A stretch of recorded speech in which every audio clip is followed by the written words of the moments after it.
guys, welcome to Famous Cakesicles channel. Today we're going to do something exciting. I must warn you, I'm going to be teaching you guys the modified Cakesicle standard of Cakesicles.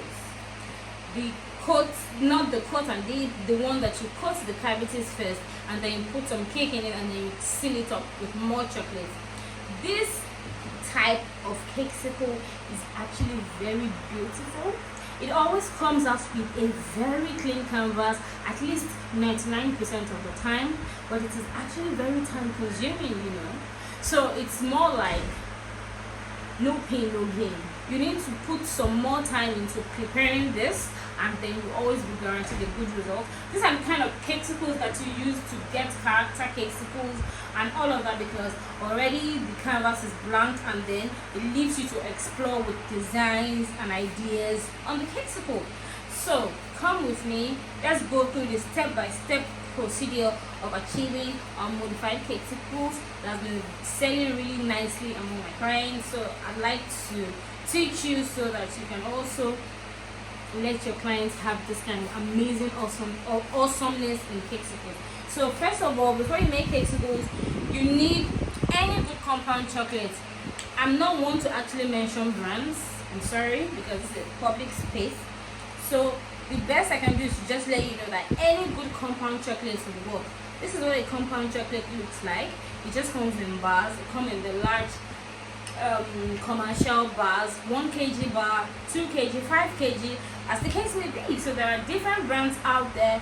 You need to work, and there are cheaper brands, there are more affordable, and there are really expensive brands. So it depends on your target audience, it depends on what you're trying to achieve. But I must tell you that you don't need to break your bank before you get a good structured chocolate. That's the compound chocolate. Those are the kinds of chocolate that has less fat, and that's why they're called compound chocolate. They are not 100% real chocolate. The quantity of the fat in them have been reduced. That's why they're called compound chocolate. That's what you need here. And note that there are 2 ways you can melt your chocolate. Alright? You can always use the double boiler style. The double boiler style here is just how you get a larger stainless steel bowl over a smaller pot of similar water. Put the bowl over the pot so that it is just the steam from inside the pot, the water boiling in the pot, that will melt the chocolate. The bowl, whatever bowl you are using to melt your chocolate, is not going to go down into the pot as to allowing the water touch the bottom. Because most especially if you are using this style for white chocolate, is actually, I'm using dark today, but if you're going to use a white compound chocolate to achieve this Cakesicle, you have to ensure to use that double boiler style, because white chocolate cakes, white chocolate, basically melting them are a bit of a dicey technique, and you need to get a hand on it. And in saying that, the first number 1 rule is never let the water in the pan or in the pot underneath touch the bottom. Why? Because there's going to be just a very harsh contrast. So the water touching the chocolate already makes it too, because the white chocolate is so delicate, so you letting the water touch it is like you are bathing the chocolate in the heat, and that heat is just too intense for the chocolate. So you are likely going to have a seizure. So what you need to do is, if you are using a white chocolate for the purpose of this, just ensure that,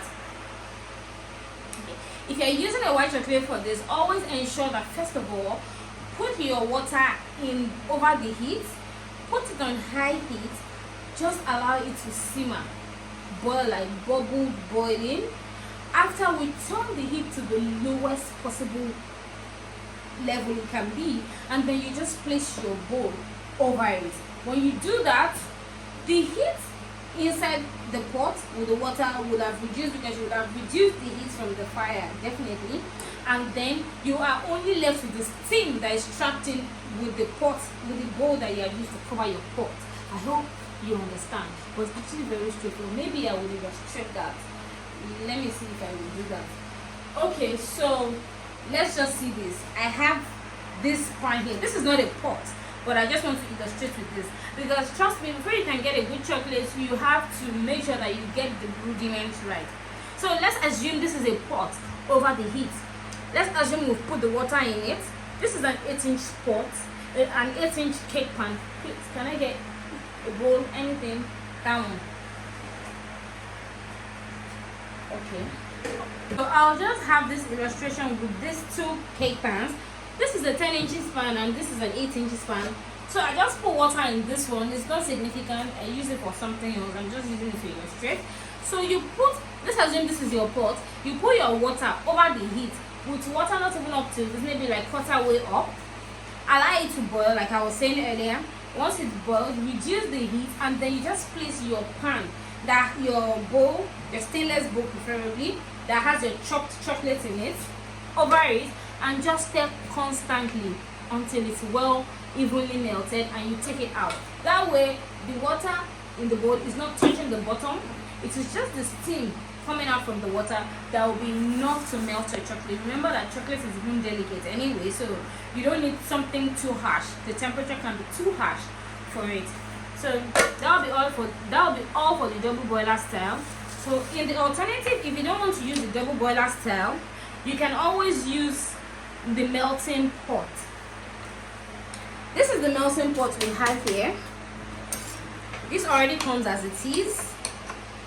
So all you need to do is just pop in your chocolate. So it's even more versatile as it has a 2-cavity point. So you can even melt your white whilst you melt your dark here. But for the purpose of this class, I'm just working with the dark. Look at what the detached bowl looks like. It's also stainless. Remember I told you everything stainless works better. You just need to just plug this to a unit. Allow the heat to circulate. Preheat it and allow it to circulate. After which you chop your chocolate in here. Same thing I used here. That's what has been melted here. It's just because I want video to be fast. That's the reason why I already had this melted. And just stir constantly. And all of these kinds of cavity melting pots always come with something to stir them. So you don't necessarily need to use anything harsh that can damage your points. So it already comes with all of these things. But that aside, just melt it evenly. Make sure it has something like this consistency that I'm seeing here. And always make sure that once you melt your chocolate, you don't work on it immediately. Except or only if you are working in an extremely cold environment where the moment it's melted, if you don't work with it, it will get solid again. But if you're working in a normal temperature, even when your AC is on, always allow it to cool a bit so that you can get rid of every trapped heat that might just want to alter the strength of your Cakesicle when it gets into the cavities. So that said, I'm just going to give you a quick run for you to achieve a good modified Cakesicle. You need to go 2 times on the coating part. You coat this the first time this way. Just pour a little bit in here. Nothing too much, because bear in mind that if you make it too much, you're going to have like a large chunk of chocolate, and that might not be too appealing for your clients because there's still going to be cake that will be put in it. And trust me, there are no ends to the creativity that this kind of Cakesicle can exhaust. If for instance you can imagine after coating the cavities and then you put in your cake, can you imagine if you had to add a few fillings, add some fillings, add some crunchies and all that, and then seal it up nicely? Trust me, I don't need to say too much, but see me here, I'm bearing it all out for you guys so that you can try it out and you guys can also go and have your clients enjoy this kind of amazing stuff. But like I warned you earlier, it's time consuming, but the truth about it is the more you do it, the faster it will take, the faster you would achieve it, because trust me, anything you have not gotten a hang on will take longer time. For me now, per cavity, I need just about 1 minute or 2 and I'm done for each of the coating. So when I initially started, let me just give you a quick joke. I would actually sit down for hours working on all cavities. I might even coat it like 3 or 4 times, because for each time I didn't even understand then that you need to allow your chocolate set a bit so that it would be a bit firm. So I used to get my chocolate all running down the sides, and then I'll put it in the freezer, I'll bring it out. So I used to run about like a wet chicken trying to get it done. But now that's why I'm here. I'm trying to teach you through my experience so that you don't make the same mistakes that I made in the past. So like you see, we haven't even spent up to 1 minute and I'm done with this cavity. So this is what I'm going to do now. After doing this, for you to make modified cakesicles, you need your fridge or your freezer, as the case may be, because once I'm done with all this, for the purpose of this class, sorry, I'm just going to be working with one, but I will be showing you the result when I have all others ready. So this one will be going into the freezer or fridge. For me, I'm going to pop it into the freezer just about 5 minutes. What is going to happen, what will happen is it will become solid. Of course, you know, chocolate and cold temperature, it will definitely become solid. And then I'll bring it back, coat it a second time, so that I'm very sure that the coating is thick enough, and then I'm sure that I won't have a disaster of it breaking whilst trying to take it out of the cavity. After which I will then add the cupcake. Now this is it. For one standard modified cakesicle, one standard size cupcake is just ideal. That's why it's a little bit of a more expensive variance to the regular cupcakes, because now you have to factor in the chocolate that's going to be going into it, the sticks, and all other intricacies that make it stand out. Definitely, if you're still going to put some toppings, that's more, makes it more expensive, but it's luxury. So I'll pop this into the freezer now, bring it back about 2 minutes, and then I'll finish this up, show you how I always perforate my holes to put the sticks in, return it to the freezer once it's well covered, and then I'll be back to show you the results. So like I said, it takes time, but it's always worth it at the end of the day. Back after about 2 minutes. So let me first show you what it looks like now. So you can't possibly just put a cake in this. Why? Because you know cake is heavy a bit, so by the time you press this in, you are most likely going to have a disaster.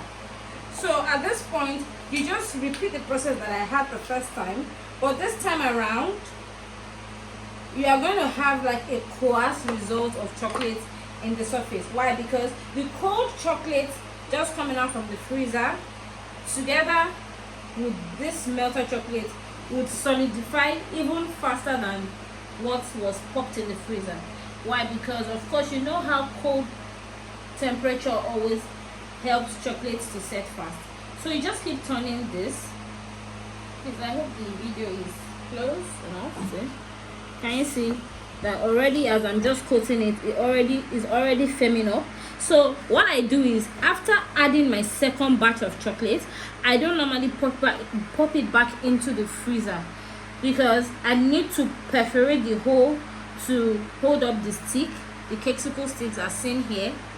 I need to do that, and once I put it back, if I put it back in the freezer, perhaps the only way you need to put this back in the freezer is if you don't intend to put sticks, like maybe you just want to make them into, you know, mini chocolate coated cakes. But really the beauty is the sticks, so you have to just go through the normal pattern. So I'm still coating now, making sure that all sides are thick enough. Now not thick, but I mean they look significantly not flat, as you can see that. Note that it is only silicone molds as seen here that can give you this result. Nothing else can, because they're the ones that are freezer safe and even oven safe, should in case you want to make the other type of cakesicles that you bake directly from the cavities. So there are different types, depends on you, and that's it. Now we have that. At this point, I'm going to be putting the stick into it, and then I will just fill up the cavities with the cake and cover it up. When I want to cover the cavities, I need to let you know that I need to put some bit of fat in the chocolate. Why? Because I need it to be a bit runny, so that you can glide over the cake that has been, you know, put in the cavity easily, so that there isn't any friction whatsoever from the thick clump of chocolate there will be if I don't add any fat to it. So at this point, see, it requires me sitting down. So because I just want to make sure everything is nicely done. So I'm scraping off all the excess that are popping out from the edges, just so that I can have a very clean result. See what I'm doing? I'm using a craft knife to achieve that process. After doing that, I use my napkin to clean this. See? I'm going to poke this just to give it easy access. Take it out. Repeat the process inside to make sure that I'm on track. See? Put it in. And then I can pick any stick of my choice. For today, I think I'll just be using, let's use this one. Okay. So you put it, you can see that the cavity has been designed to hold the stick. Look at the partitioning. So put it like this. Just have like a firm hold of your stick, and then you push it in gently. It has to stop here. It shouldn't come out of this template that's been given, because every of these things are modified for a process, for a purpose. So this one now, see where it is all the way in, so you know that it has gone in enough to give it structure. So when you put this in and it's hanging out too much, it can fall out of your Cakesicle. But if it is all the way in like this, you know you can hold it very well and be sure that it's not going to fall off. So at this point, we're done with this process. I'll just take one cupcake, as I already told you. Peel off the wrap. You necessarily don't have to do this whilst you need it. For me, if I have a lot to do, I will have opened up all of this prior to time and gotten them squashed up, and then I'll just take them like crumbs and put inside. So this is what we do. Make sure you press in gently, but don't press with so much pressure. I'm sure you can guess why. Because it is chocolate. You don't press in with so much pressure like you are just using all your energy. You break the chocolate case, because you know how fragile chocolate is. So just apply the needed necessary measure of firmness you can put like this. And always make sure that whilst you are putting this in, try and leave a little space for the chocolate that's going to be used to cover it, to seal it up, so that you don't have like a bulky result. It's supposed to be flat both front and bottom. When you are done with this, this is going to be the back side, and then the side resting inside the mold will be the front part. So I have a little left over. So see now, if you are using this to make mini Cakesicles, you need just about half of the cupcake, more like mini cupcakes. So this is the standard one. Look at what it looks like, right? So after doing this, I would now go ahead to add the chocolate that I've already added a bit of fat. There's no measurement to this. I just add a little just to ease it out and not make it thick. And then I just pour it over it and just smooth it out. Let me get that. Now, just put some on it. If you notice that it is not as thick as it was when I was working with it. At this point, you need an offset spatula, because anything flat will probably ruin your surface. So something raised that you can handle well. All you need to do is just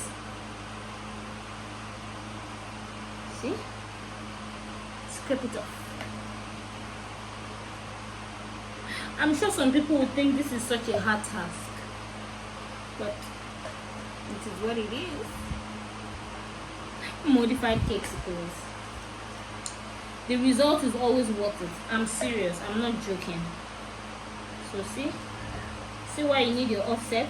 So make sure all the ones coming off from the sides are taken off. Otherwise, when you return this back into the freezer, what's going to happen is it's going to set in that pattern. It will be too late for you to get it to have clean edges, clean bottoms and all that. So I'm still on it.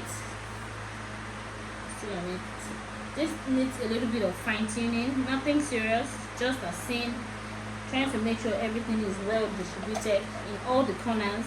As I can see that there are still some suspended parts. Yeah. So I'm using a napkin. See, I have a lot of chocolate stained on it already.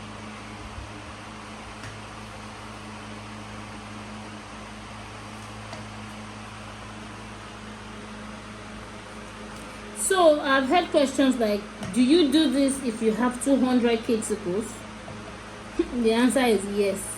Remember, before the video started, I already said it is time consuming. I'm just telling you this to motivate you. If I have to make 200 of this, I just need to plan my time properly and start in good time. It doesn't take the whole day, trust me. It's not as hard as that. It's not as bad as that. And trust me when I say, the more you do it, the faster it will be. Just like when you learn how to decorate a cake, the more you handle cakes, the faster you'll be able to work with them. So it's not about how fast it is. It's about the value that you're going to produce and how happy, and satisfied your clients will be at the end of the day. So I think that's about that. I'm going to run it quickly. See?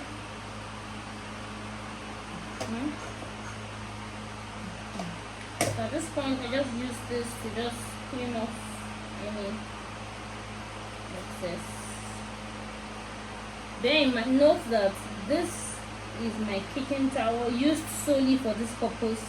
I've seen that it has a lot of chocolate stains on it. So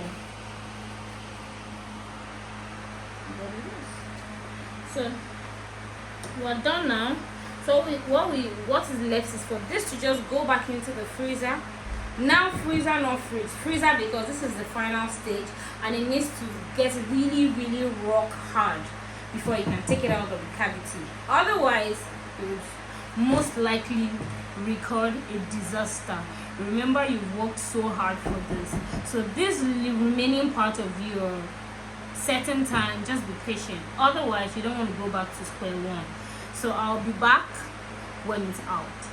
This one's prior to now, but this is the one we just made. It's all same result. So at this point, I'm just going to take them out of their cavities. I'll start with the one we made so that you can see the result of what we made together. Are you excited? So here, always give like a little pressure underneath, hold here, flip it out gently, and that's it. It would never do this if it doesn't set properly in the freezer. So what we have here, and then you go further to just hold it, and then you use another hand to push out the stick from the cavity like this. And voila, we have our modified Cakesicles. There we have it. So you can either put it here directly, or you can just get like a parchment paper to, just to put like a guide before you put it on the board. Either way, it's not going to change anything. It's solid enough, so it's not going to leave any imprint on the back of the Cakesicle. So I repeat the process with this one that I've done previously. Same thing, same process. Push out, and then you pop it out.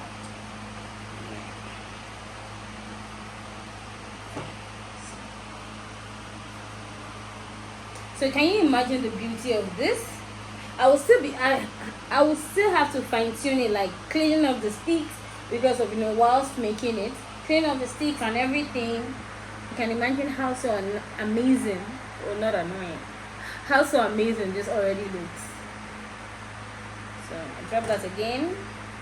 I'm just waiting for the chocolate that I'm going to be using to drizzle. That's why I'm just trying to take this out to buy some time. Still trying to get each one out, so let's just do all of that whilst waiting for the chocolate that I would use to finish them off. Our modified Cakesicles are 98% ready. So what we have now is just to adorn them. This is where your creativity comes to play. You can play it up, switch it up. You can even have them customized by using this cutouts that you can put. They are not edible anyway, but you can just use them for decorative purposes. You can use up sprinkles, you can use up crushed chocolate or anything just to spice them up. For today, I'm going to be drizzling using the dark chocolate in no particular order, and then I'll just add a bit of my colored coconut here, just for a slight pop, and then we can now eat this together. Awesome. So this is how I drizzle. I just take a little bit with my spoon, just go like this. If you are adding anything to it, this is the time when you can add it, when it is still wet. So I'm going to add this just a little bit. So if you were to add sprinkles or anything, this is only once it dries, you can't add anything again, because of course it will become like a hard canvas. So this is the one we've made together. I still have this to work on, but that will be all for today. I'm sure you can already imagine the results that I'm going to come up with, and I'm sure you are almost 100% sure how happy my clients will be. So till next time, guys, I hope you learned something new. I hope for those that have been looking to try this, I hope that you've found an easy way out. Time consuming, yes, but totally worth it, I promise you. So till next time, guys, I wanted to have a bite of this, but no, I don't want to anymore. I'm cutting down on calories. So till next time, guys, bye.